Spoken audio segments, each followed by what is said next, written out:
நேயர்கள் அனைவருக்கும் வணக்கம். இன்றைய செய்தி. வாய்க்கொழுப்பு பைத்தியம் அண்ணாமலை. முன்னாள் அமைச்சர் ஆர்.பி. உதயகுமார் பேச்சு. மதுரை மாவட்டம் சோழவந்தான் மாரியம்மன் கோவில் முன்பாக முன்னாள் அமைச்சர் ஆர்.பி. உதயகுமார் அவர்கள் தேனி நாடாளுமன்ற வேட்பாளர் நாராயணசாமி அவர்களுக்கு இரட்டை இலை சின்னத்தில் வாக்குகள் கேட்டு தெரு தெருவாக சென்று திண்ணை பிரச்சாரம் செய்தார். பிரச்சாரத்தின் போது செய்தியாளரை சந்தித்த முன்னாள் அமைச்சர் ஆர்.பி. உதயகுமார் இன்றைக்கு தேனியிலே ஏழை என்று சொல்லுகிற அண்ணாமலை ஹெலிகாப்டரில் பறந்து சென்று வாய்க்கொழுப்போடு பைத்தியம் போல் உளறி இருக்கின்றார்.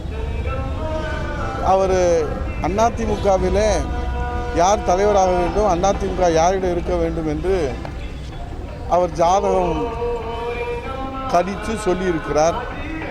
அவருக்கு நான் சொல்வது என்னவென்று சொன்னால், இப்போது சோழவந்தான் ஜனகை மாரியம்மன் இந்த ஓம் சக்தி கோபுரம் இருக்கிறது என்று சொன்னால், இந்த கோபுரத்துக்கு முன்னாலே நின்று யாசகம் கேட்கிற பிச்சைக்காரர் என்ன நினைத்தார் என்றால், இந்த பகுதியிலே வருகிறவர்கள் எல்லாம் கையெடுத்து கும்பிடுவதைப் போல அது எல்லோரும் நம்மளே கும்பிடுகிறார்கள் என்று அந்த யாசகம் கேட்கிற பிச்சைக்காரர் நினைத்தாராம்.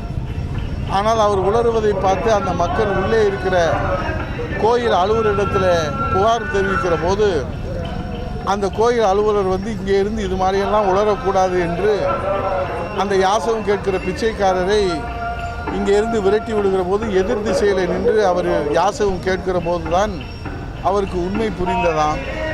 அப்போதும் அதே மக்கள் இந்த பகுதியில் வருகிற போது அந்த கோபுரத்தை கும்பிட்டு செல்கிற போது இந்த கோபுரத்தை தானே தவிர தன்னை இல்லை என்று அந்த யாசகம் கேட்கிற பிச்சைக்காரருக்கு புரிந்ததாம். அதே போல தான் இருக்கிறது. இன்றைக்கு ஒரு கவுன்சில் தேர்தலில் கூட நின்று வெற்றி பெறாத வாய்க்கொழுப்பு பைத்தியமாக இருக்கிற அண்ணாமலை அவர்கள் இன்றைக்கு அதிமுகவுடைய எதிர்காலத்தை பற்றி நிர்ணயிக்கிறதாக அவர் ஜாதகம் வகுத்து சொல்வது அவருக்கு எந்த தகுதியும் இல்லை, எந்த யோக்கியதும் இல்லை. அனைத்து இந்திய அண்ணா திராவிட முன்னேற்றக் கழகத்துடைய எதிர்கால ஜாதகத்தை நிர்ணயிப்பவர்கள் இந்த தாய் தமிழ்நாட்டு மக்களும் 2 கோடி தொண்டர்களும். ஆகவே எப்போதுமே உங்களுக்கு தெரியும், சிறு வயதில் ஒருவர் டாக்டராக வேண்டும் அல்லது இன்ஜினியராக வேண்டும், வக்கீலாக வேண்டும் என்று முயற்சி செய்து படிக்கிற போது அதில் தோல்வி அடைந்து விட்டால் அவர்களுக்கு மனக்குழப்பம் ஏற்பட்டு மன அழுத்தம் ஏற்பட்டு அவர்களுக்கு பைத்தியம் பிடிப்பதை நாம் பார்த்திருக்கிறோம். அதுபோல் இன்றைக்கு வெற்றி பெற்று விடுவேன் என்று டெல்லி தலைவர்களிடத்திலே அவர் எடுத்து சொன்ன அந்த வாதம் பொய்யாகி போன காரணத்தினாலே இன்றைக்கு அவர் பைத்தியம் பிடித்து நான் டாக்டர், நான் தான் இன்ஜினியர், நான் தான் வக்கீல் என்று எப்படி அந்த பைத்தியங்கள் உளருமோ அதுபோல் நான் தான் தமிழ்நாட்டுக்கு தலைவன் என்று இந்த வாய்க்கொழுப்பாக பைத்தியம் பிடித்தது போல் உளறுகிறார். இதை மக்கள் யாரும் கவனத்தில் எடுத்துக்கொள்ளவில்லை. இருந்தாலும் ஒரு சாமானிய தொண்டன் என்ற அடிப்படையிலே உணர்வோடு சொல்லுகிறேன், அண்ணா திராவிட முன்னேற்றக் கழகம் என்பது இது மனித புனிதர் புரட்சித் தலைவரால் தொடங்கப்பட்ட இயக்கம். தமிழ்நாட்டு மக்களுடைய அட்சய பாத்திரம்.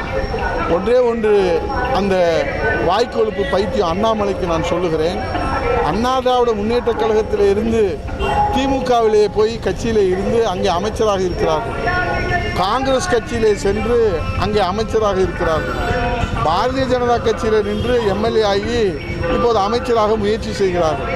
ஆனால் யாருமே அண்ணா திராவிட முன்னேற்றக் கழகத்திலே திமுகவிலோ காங்கிரஸிலோ பாரதிய ஜனதா கட்சியிலோ வேறு கட்சியிலிருந்து இரவல் வாங்க வேண்டிய நிலைமையிலே அண்ணா திராவிட முன்னேற்றக் கழகம் இல்லை.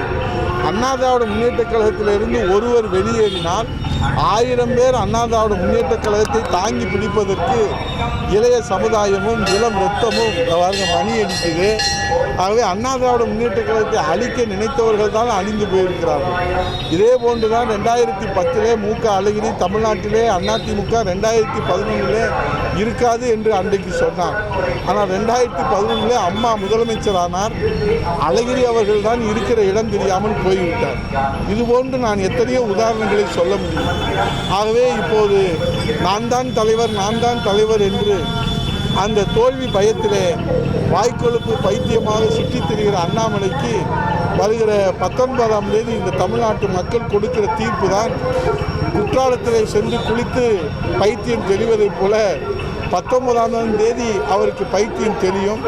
அப்போதும் தெரியவில்லை என்று சொன்னால் ஏர்வாடி தர்காவிலேயோ அல்லது எங்கே கோடம்பாக்கத்திலேயோ எங்கே சேர்க்க வேண்டுமோ அங்கே சேர்ப்பதற்கு அவர்கள் உதவியை கேட்டால் நாங்கள் அண்ணா திராவிட முன்னேற்றக் கழக தொண்டர்கள் உதவி செய்வதற்கு தயாராக இருக்கிறோம்.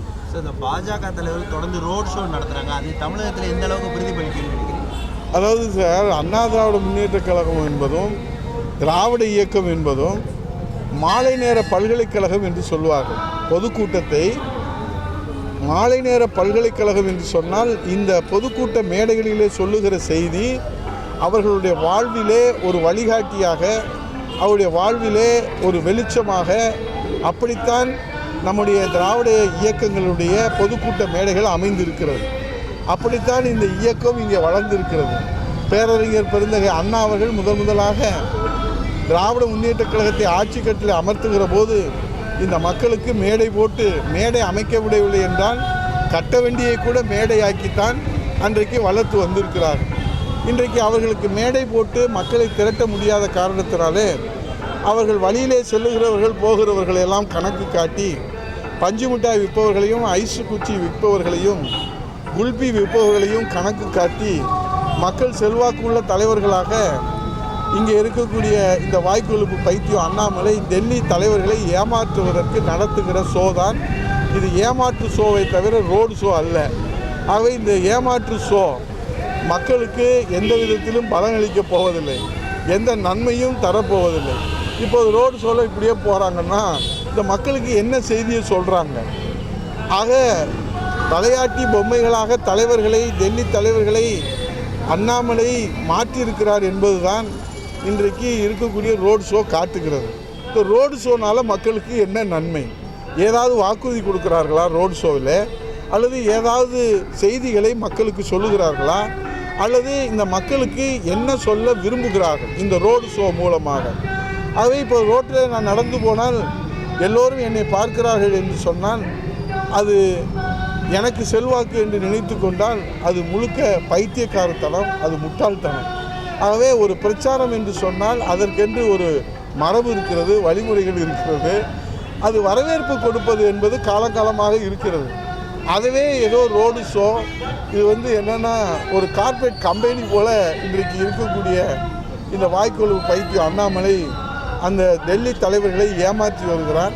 அதற்கு முற்றுப்புள்ளி வருகிற 19ஆம் தேதி இந்த தமிழ்நாட்டு மக்கள் முற்றுப்புள்ளி வைப்பார்கள். செல்போன் ஒட்டு கேட்கப்படுதுன்னு தேர்தல் ஆணையத்தில் புகார் கொடுத்துருக்காங்க. ஆமாம், அதாவது என்னென்னா இந்த தேர்தலில் நாங்கள் 2 ஆளுகிற கட்சியை எதிர்த்து களத்தில் நிற்கிறோம். எங்கள் தொண்டர்கள் எல்லாம் இன்றைக்கு மத்தியிலே ஆளுகிற கட்சி, மாநிலத்திலே ஆளுகிற கட்சி, 2 ஆளுகிற வர்க்கத்தை எதிர்த்து தான் அண்ணா திராவிட முன்னேற்றக் கழகம் என்ற இந்த சாமானியர்களின் கட்சி, ஏழைகளின் கட்சி, புரட்சித் தலைவரின் கட்சி, புரட்சித் தலைவர் அம்மாவின் கட்சி, ரெட்டலை கட்சி, புரட்சித் தலைவர் எடப்பாடியோட கட்சி களம் காண்கிறது. ஆகவே எத்தனையோ தடைகள் எங்களுக்கு வந்து கொண்டே இருக்கிறது. அதையெல்லாம் சட்ட ரீதியாக முறையாக எங்கள் பொதுச்செயலாளருடைய வழிகாட்டுதலோடு நாங்கள் அதை அணுகுகிற, எதிர்க்கிற, கடந்து செல்கிற வழிமுறைகளை தேர்தல் ஆணையத்திலே முறையிடுகிறோம். நன்றி, வணக்கம்.